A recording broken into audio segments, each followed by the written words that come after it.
Howdy. Okay, where's...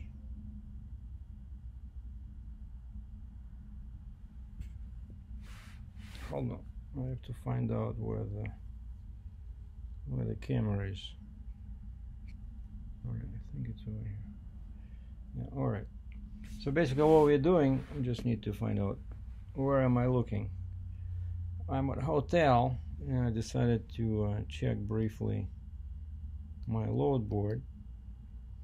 And you know how guys always ask me like about the rates and everything, so now we're gonna do a call on the air to a broker about a load. And all I see now is that it's loading on Thursday in the Toronto area and it's going to Nevada, and they only put down the weight, 36,000 pounds.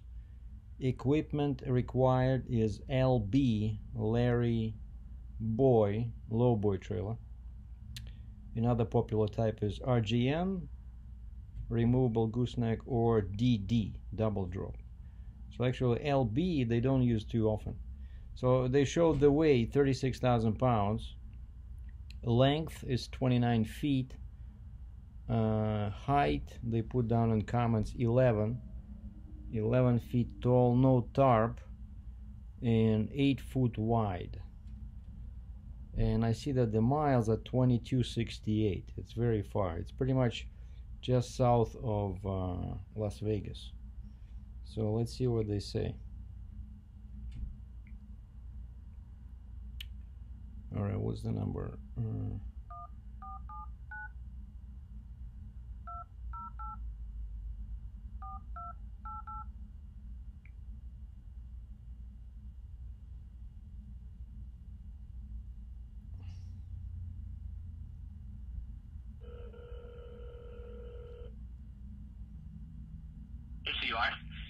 Yeah, hi, I'm a carrier. My name's Serge, calling from Canada. How are you?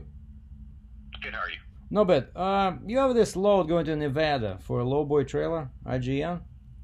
Yes, sir. You see it's 11 feet tall? Yeah. What is this? Is this some kind of a machinery on tracks or wheels, or is it a factory machine? It's a bar mill, 29 feet long. 2 of them equals 29 feet long total. 8'6" wide and 11 feet tall, 36,000 pounds, no tarp.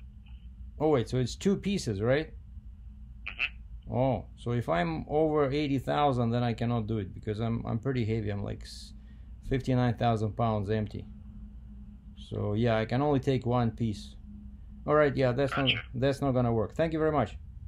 No problem. Bye bye.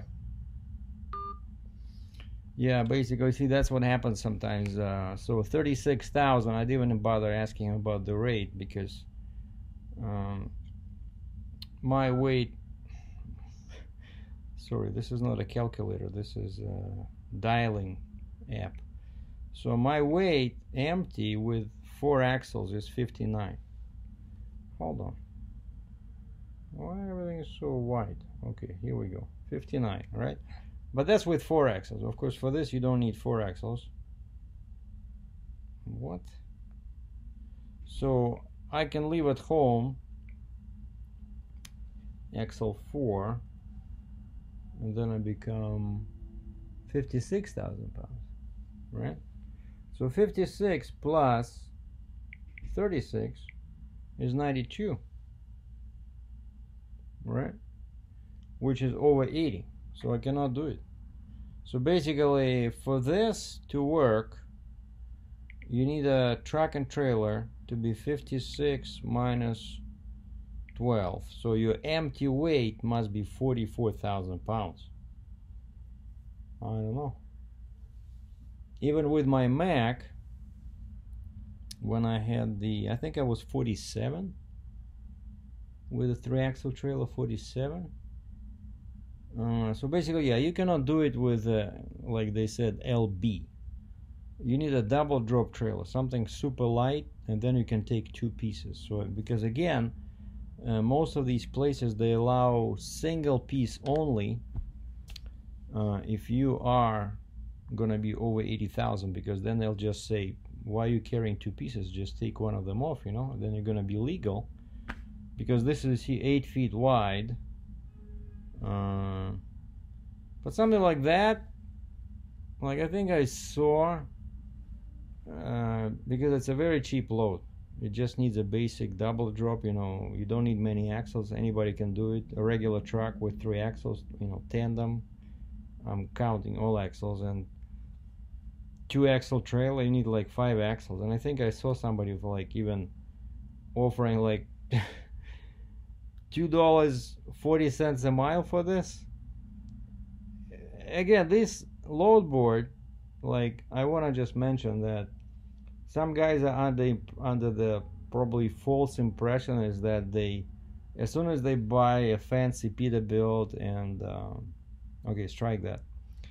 As soon as they buy a fancy Kenworth truck and a 55-ton trailer, just people will start calling them and basically throwing money at them. No, it's not gonna happen. Just because you have fancy equipment, you need to have, and I stress it every time, you need to have excellent sales skills. Okay, you must know how to present yourself, how to market yourself, how to ask for money, because that's what it is. It's a business enterprise, and you cannot just count on, you know, getting the equipment and then hoping that somebody will pay you the money. No, it's like, you know, wild west. You know, they want to make, the broker wants to make money, the shipper wants to make money, so they're not gonna pay you unless you know how to do the sales. You know, you sell yourself, you sell your little business enterprise, you know, and that's what counts. And quite often I just laugh at them. You know, I call them and the guy gives me something like a flatbed rate, and I'm like, wait, so it's 11 feet tall? Yeah. Okay, and you want me to go, like this case, you want me to go almost 2,300 miles? Yeah. And you realize that Canadian truckers cannot do loads inside US? Or normally they say, I did not know that. Because what I'm getting at is that, for example, this particular load, I would never do this for cheap, even if I was able to, like even if my truck and trailer were light. But Nevada, there's nothing there. Okay, so from Nevada you have to go where? Maybe sometimes like Kansas. There's lots of air conditioning plants over there. Missouri, you know, sometimes you can go all the way down to Louisiana, but it's a lot of deadhead. So you do 2,300 miles loaded, and then you have to add probably, I don't know, for me, because I'm Canadian, maybe 1,000 miles to find a load back to Canada. You know, that's why we cannot do this for cheap. So like one guy once said, I remember reading somewhere on a forum, people kept bugging this guy about the rates. Okay, what does it pay? You know, how much money can you make? And he wrote this. He says, you see that thing on my trailer? If it's on my trailer, it's not cheap. Or as he wrote it, it ain't cheap. So same here. If you see something on my trailer, I don't do it for cheap. Okay, I just cannot afford doing it for cheap, because all my equipment is pretty much new, right? The 60-ton, the truck is less than a year old. You know, it's a lot of payments, it's a lot of money. And so yeah, so I wanted to show you guys like the rate negotiation, but that did not work. But tomorrow is Tuesday. I booked an appointment with a muffler shop. I'm doing something about the exhaust on my Challenger, and then 2 o'clock I'm going to the regular shop where they're installing the intake that I bought online, that air raid intake. And then Wednesday I booked an appointment to remove these yellow thingies on the front lip, because honestly I had no idea that they were not supposed to be there, you know. And I kind of like them, how they look, but I did more research online and I found out that they're put on by the manufacturer just to protect the fascia, the front splitter, like that lip on the bumper. And some guys actually, some guys sell them on eBay. Because some people like them, some people love them, some people hate them, you know. And what some people do is they even paint them in the color that they want to use in many spots on their car. Like, let's say if somebody has those fancy red Brembo brakes, and then maybe they have some red wheels or something, they would buy these protectors, as I call them, lip protectors, and they would paint them, let's say red, and it adds something special to the car, you know, because they're like inserts in the bumper. But yeah, turns out they don't serve any purpose. Like, they don't add to the power, to the performance, to this, you know, like like the thing on the back of the trunk, right? You know, that little wing, like, at least supposedly that comes from the racing, where it creates pressure on the back, but of course you need to do like 200 miles an hour for the thing to produce any effect, but at least that's something, right? But this thing has no effect whatsoever on the car, and the only thing, and I would keep it, the only thing why I want to get rid of it is because I read on the internet people say that because this thing is pretty loose in there, it just hooked up to the bumper with a couple of plastic, you know, fasteners, and stuff will get in between the bumper and this protector, like dirt, small rocks, you know. And plus there's glue in there. They also use some glue, and so basically it'll become messy. It can add scratches, you know, and then if you remove it down the road, like a couple of years down the road, you'll have probably to repaint your whole thing, that whole fascia, the lip, you know. And that's why I want to get rid of it, you know. But the color, actually, I like that, you know, extra color in the car, even though the color is, everything is white and black on the car, right? The wheels are black and white, the car is white, and then in the back the stripes are black. I like it very much. And actually I like these yellow things until I found out that they're not supposed to be there. Basically, they're supposed to be taken off by the dealer after they receive the car from the factory.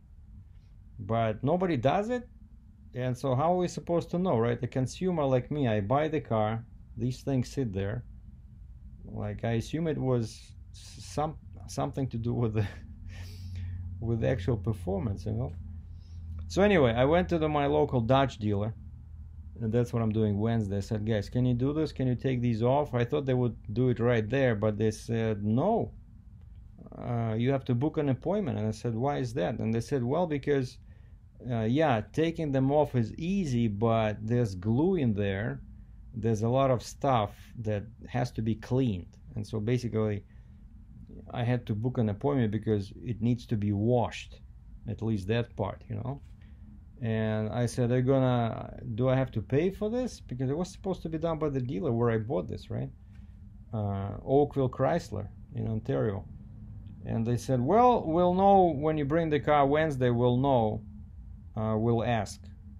But they might charge me for something, but anyway, so I'm gonna get rid of them, and I'm gonna put them on eBay or Craigslist or something, so maybe somebody will buy them, you know. Some people actually like them enough to put them on when they didn't have them. Like, I saw a listing on eBay, $100 US for a pair.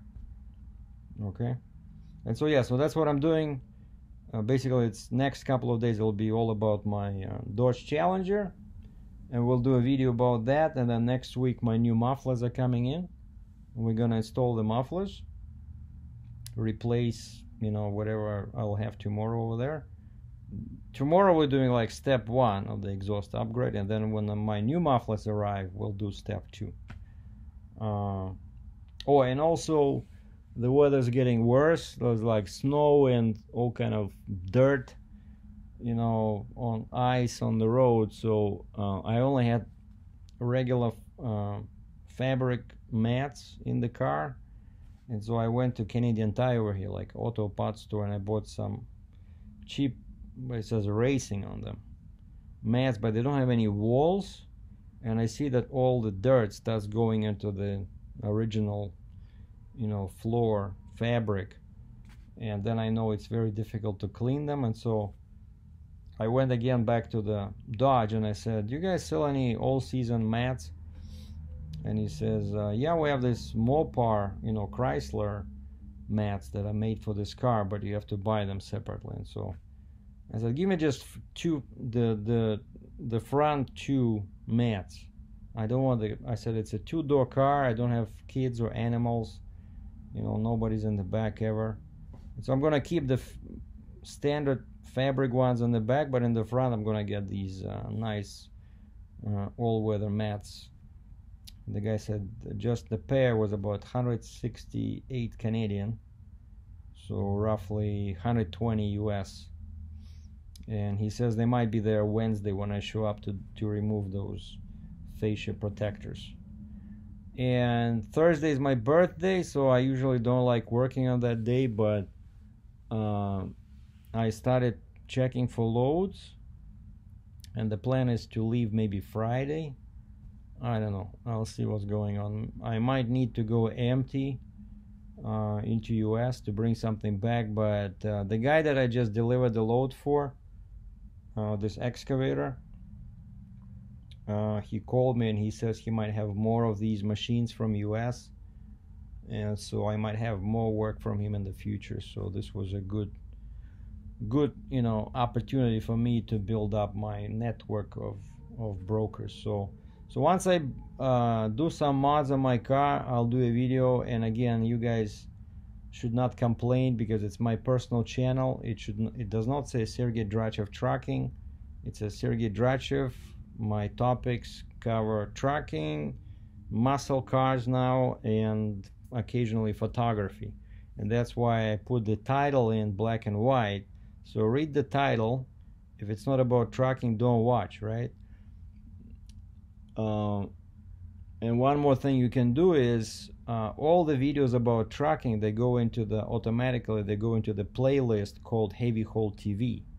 So you just can go into the playlist on my channel and subscribe to HHTV playlist, and this way you'll be notified only when there's a video in the HHTV playlist, and then you don't have to waste 5 seconds of your time to read the title and obsess about that title having nothing to do with trucking. But I'm gonna do what I like doing. I'm not gonna stick to one topic only, because then it gets boring for me, and if it's boring for me, then the videos will be boring even if they're about trucking. So I'm a creative person. I need an influx of new ideas.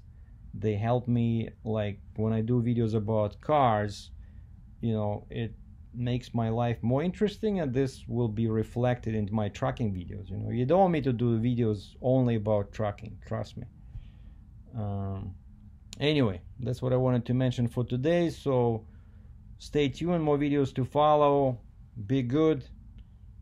Don't cross the street on the red signal. Ciao.